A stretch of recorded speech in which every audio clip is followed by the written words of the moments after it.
হঠাৎ করে সন্ধ্যাবেলা বেরিয়ে যে এইভাবে প্ল্যান চেঞ্জ হবে কখনো ভাবাই যায় না, কিন্তু প্ল্যান চেঞ্জ হলে বেশ ভালোই লাগে। তো আমাদের সাথেও এরকম কিছু হয়েছিল। তো যাই হোক, ভাইসে দেখো বিরিয়ানি খাচ্ছি আমরা সবাই। টাইমটা দেখাতে হবে কত বাজে?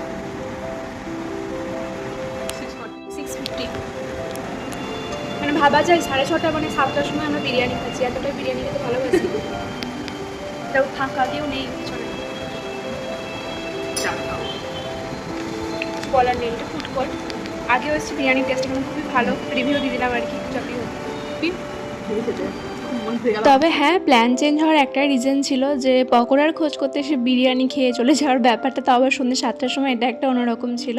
তারপর সন্ধ্যেবেলা তো এখন বৃষ্টি হয়েই যাচ্ছে, তো তারপর আমরা অরুণ আইসক্রিমের সামনে আইসক্রিমও খেয়ে নিলাম এবং দাঁড়িয়ে গল্প করছিলাম এখানে। আর এখন বলতে গেলে তারপর বাড়িও চলে আসে বৃষ্টি থামার পর কিছুক্ষণ পরই। অনেকদিন পর যেহেতু দেখা হয়েছিল, গল্প করছিলাম। তো তারপর আমি পরের দিন আমার মামার বাড়ি যাওয়া ছিল।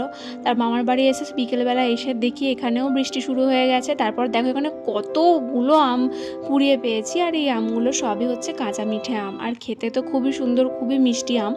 তো তারপর যাই হোক, সকালবেলা গিয়েছিলাম ডাকাতকালীর কাছে পুজো দিতে। এখানকার মা খুবই জাগ্রত।